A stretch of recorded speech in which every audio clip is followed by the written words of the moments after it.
कहानी की शुरुआत शाओ में नाम की एक औरत से होती है जो शाम को काम से लौटने के बाद अपने पति के साथ रोमांटिक होती है, क्योंकि अगला दिन छुट्टी का होता है। जब वे सोने की तैयारी कर रहे होते हैं तभी अचानक बेडरूम का दरवाजा खुलता है और एक काली परछाई दिखती है। तो पति को कुछ गड़बड़ लगती है और वो उठने की कोशिश करता है। धुंध में वो दरवाजे पर एक काली आकृति देखता है जो पड़ोसी की छोटी लड़की होती है। उसका चेहरा खून से लथपथ होता है। पति उससे पूछता है क्या हुआ। जवाब में लड़की उसकी गर्दन पर काट लेती है। शाओ में तुरंत लड़की को उठाकर बाहर फेंक देती है, लेकिन पति कमजोर होकर बिस्तर पर गिर जाता है क्योंकि लड़की ने उसकी गर्दन पर काट लिया था और खून लगातार बह रहा था।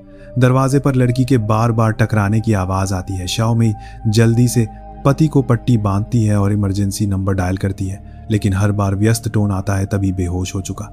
पति अचानक होश में आता है और शाओ मेई की ओर झपटता है। शाओ मेई उसे धक्का देकर दूर करती है, तुरंत चाबी लेती है और बाथरूम में घुसकर खुद को बंद कर लेती है। वो लड़खड़ा कर बाथटब में गिरती है, लेकिन तुरंत खुद को संभाल कर खिड़की से कूदने की सोचती है। बाहर पति का दरवाजे से टकराना अचानक बंद हो जाता है। शाओ मेई जैसे ही खिड़की खोलकर कूदती है, दरवाजा टूट जाता है। वो भागकर अपनी कार में बैठती है और भागने की कोशिश करती है। जाने से पहले वो एक पड़ोसी को बंदूक लिए देखती है और उससे पूछना चाहती है कि क्या हुआ। पड़ोसी उसे हाथ उठाने को कहता है, नहीं तो गोली मार देगा। इससे पहले कि वो कुछ कह पाता एक एम्बुलेंस उसे टक्कर मारकर उड़ा देती है।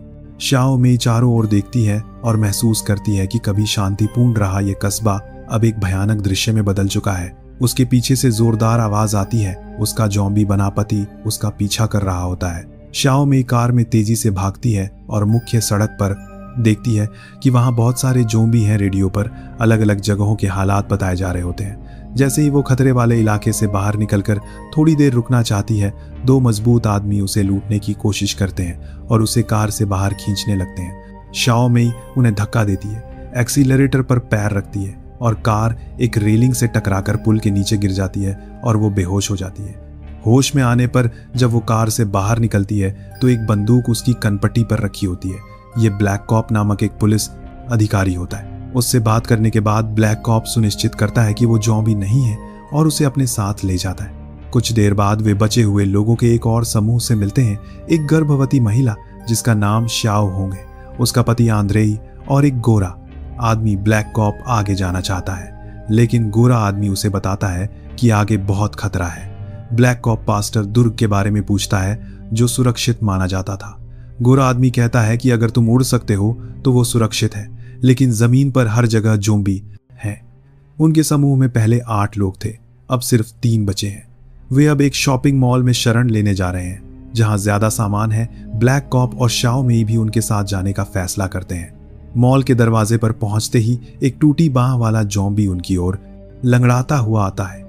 आंद्रेई उसे गोली मार देता है और फिर दरवाजे का ताला तोड़ देता है। 5 लोग जल्दी से अंदर घुसकर दरवाजा बंद कर लेते हैं। अंदर खामोशी होती है, लेकिन सभी डरे हुए होते हैं। गोरा आदमी सुझाव देता है कि उन्हें सभी कोनों को सुरक्षित करना होगा, इसलिए आंद्रेई और गोरा आदमी अलग अलग दरवाजों की जांच करने जाते हैं। ब्लैक कॉप एक पुलिस वाला होने के नाते शाओ होंग और शाओ मेई की सुरक्षा के लिए वहीं रुकता है। आंद्रेई एक तरफ के दरवाजे पर आता है जहां एक ज़ॉम्बी शीशे से टकराता है, लेकिन शीशा टूटता नहीं। गोरा आदमी इतना भाग्यशाली नहीं होता। वो एक स्पोर्ट्स स्टोर में जाता है जहां उसे अजीब माहौल लगता है। उसे ट्रायल रूम से आवाज आती है। वो पास रखा हथौड़ा लेता है और हिम्मत करके दरवाजा खोलता है। अंदर का दृश्य खूनी होता है।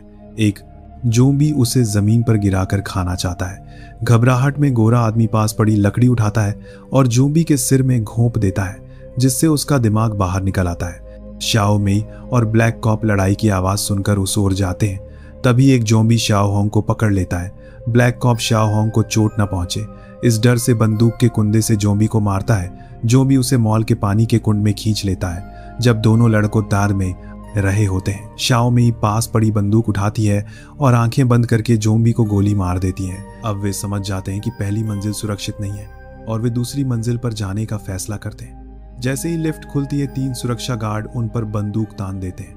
उनके लीडर का नाम सीजे है जो उन्हें वहां से चले जाने को कहता है। गोरा आदमी बताता है कि नीचे ज़ॉम्बी से भरा है और ये लड़ने का समय नहीं है। सीजे को लगता है कि ज़ॉम्बी उन्हीं के कारण आए हैं। बहस के बाद सीजे उन्हें अपने हथियार जमा करने के लिए कहता है तभी उन्हें लिफ्ट से बाहर निकलने की अनुमति मिलती है। मॉल के टीवी पर खबरें चल रही होती हैं। इस बीच आंद्रेई चुपके से शाओ होंग को बाथरूम में ले जाता है। असल में जोम्बी ने अभी अभी शाओ होंग को काट लिया था, लेकिन आंद्रेई को डर था कि अगर दूसरे लोगों को पता चला तो वे उसकी पत्नी को मार देंगे, इसलिए वह ये बात छिपाता है। शाओ में को ब्लैक कॉप की बाह पर चोट दिखती है और उसकी सुरक्षा सुनिश्चित करने के लिए वह सीजे से फर्स्ट एड किट लेकर उसे पट्टी बांधती है।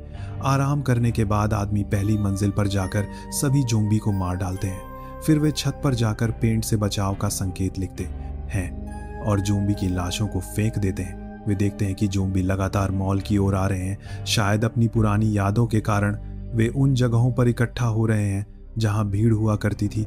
तभी दूर से गोली चलने की आवाज आती है। ये एंडी नाम का एक बचा हुआ आदमी होता है जो दूसरी इमारत की छत पर अकेला है। वह कागज के कार्ड से उनसे बात करता है और ऊपर की ओर इशारा करता है जहां उन्हें एक हेलीकॉप्टर दिखाई देता है। उन्हें उम्मीद की किरण दिखती है और वे हाथ हिलाकर मदद के लिए चिल्लाते हैं, लेकिन हेलीकॉप्टर उनके ऊपर से गुजर जाता है। हालांकि एक राहत की बात यह है कि मॉल का शीशा काफी मजबूत है और यहाँ का सामान उन्हें कुछ दिनों के लिए जीवित रहने के लिए पर्याप्त है। अगली रात सीजे को उन 5 लोगों पर भरोसा नहीं होता और वह उन्हें बंद कर देता है जिस समय उन्हें सबसे ज्यादा एकजुट रहने की जरूरत थी।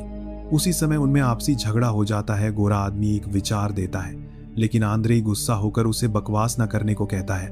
ब्लैक कॉप कहता है कि वो बस पास्टर दुर्ग जाकर अपने भाइयों से मिलना चाहता है बाहर। सीजे न्यूज देखता है जिसमें एक पादरी कह रहा होता है कि जोम्बी नरक के राक्षस हैं जो पृथ्वी पर वापस आ गए हैं, जिसका कोई मतलब नहीं निकलता। दिन में छोटा पुलिस वाला सीसीटीवी में देखता है कि एक बड़ा ट्रक मॉल की ओर आ रहा है। छत पर पहुंचकर उन्हें पता चलता है कि ट्रक में कुछ और लोग जिंदा हैं। शाओ में उन्हें बचाना चाहती है, लेकिन सीजे मना कर देता है क्योंकि वे सुनिश्चित नहीं है कि वे लोग स्वस्थ हैं या नहीं और उनके पास सीमित संसाधन है। शाओ में जिद करती है तो सीजे गुस्से में उस पर बंदूक तान देता है और कहता है कि जब खुद की जान खतरे में है तो दूसरों को बचाना हास्यास्पद है। इस पर गोरा आदमी और ब्लैक कॉप सीजे को पकड़ लेते हैं और उसे सुरक्षा कक्ष में बंद कर देते हैं। सब मिलकर बाहर के जोम्बी को मारकर ट्रक के लोगों को अंदर ले आते हैं। सीजे का अंदाजा सही निकलता है। लाए गए लोगों में से 2 को जोम्बी ने काट लिया था, बस वायरस फैला नहीं था। वे बताते हैं कि वे शहर के चर्च से आए हैं जिसे टीवी पर सुरक्षित बताया गया था, लेकिन वो भी अब खतरे में है। ब्लैक कॉप उनकी गाड़ी लेकर अपने सापरेन काम की आधा लोगों से मिलने जाना चाहता था, लेकिन अब वो भी संभव नहीं है। जब शाओ में एक मोटी महिला के घाव की जांच कर रही होती है तो वो तुरंत बदल जाती है और उस पर झपटती है। शाओ में एक स्टील पाइप उठाकर उसकी आंख में घोंप देती है जिससे वो मर जाती है। इस घटना के बाद वे दूसरे संक्रमित आदमी को भी मारना चाहते हैं। वो आदमी अपनी बेटी से अलग नहीं होना चाहता, जिससे ब्लैक कॉप को दया आती है।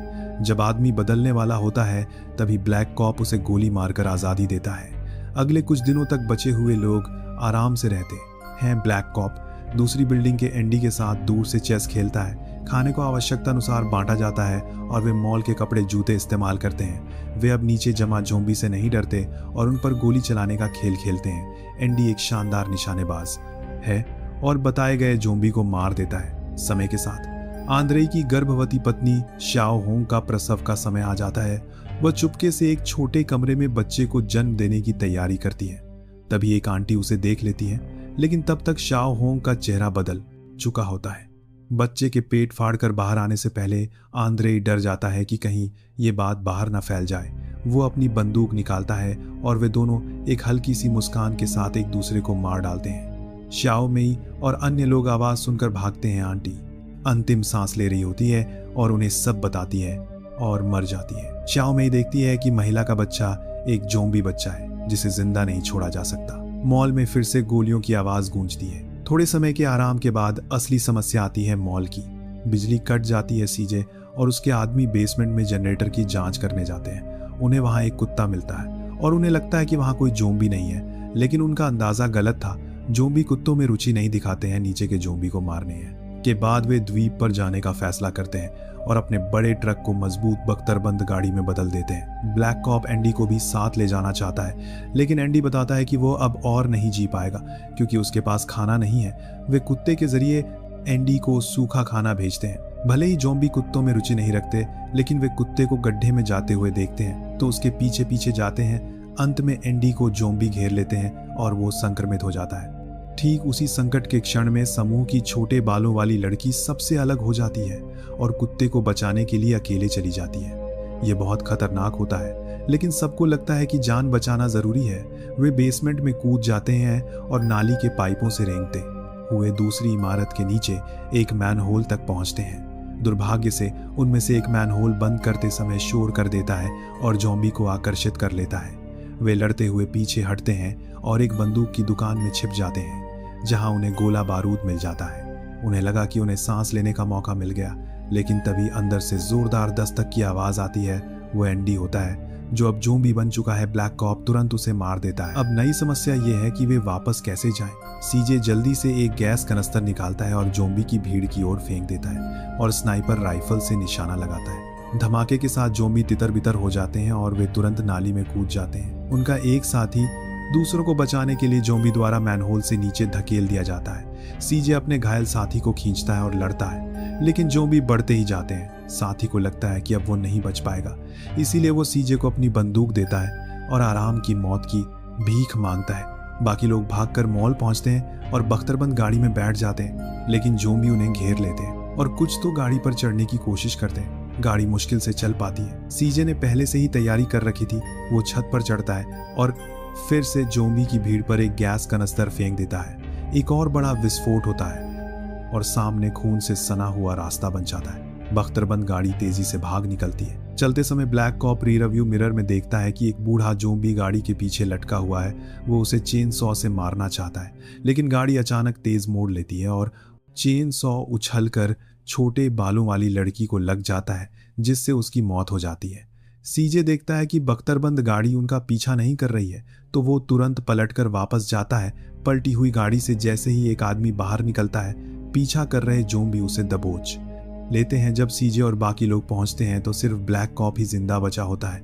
जब वे भागने की तैयारी कर रहे होते हैं तो उन्हें पता चलता है कि उनका एक साथी भी ज़ॉम्बी बन गया है। श्याओ मेई बिना पलक झपकाए उसे गोली मारकर खत्म कर देती है। वे जल्दी से भागकर दूसरी गाड़ी में बैठते हैं। सीजे अंदर से लड़ता रहता है। जब उसकी गोली खत्म हो जाती है तो वो एक फ्लेयर उठाता है। एक भयानक धमाके के साथ सीजे अपना जीवन बलिदान कर देता है, जिससे बाकियों को भागने का समय मिल जाता है। होश में आने पर बाकी बचे लोग तेजी से यार्ड पर चढ़ते हैं, लेकिन भागते समय गोरा आदमी को ज़ॉम्बी ने काट लिया था। वो जानता है कि वो नहीं बचेगा, इसलिए वो पीछे रुकने का फैसला करता है। वो सबको अलविदा कहता है और फिर खुद को गोली मार लेता है। बचे हुए लोग याट लेकर छोटे द्वीप की ओर निकल पड़ते हैं, एक नए जीवन की राह शुरू करने के लिए।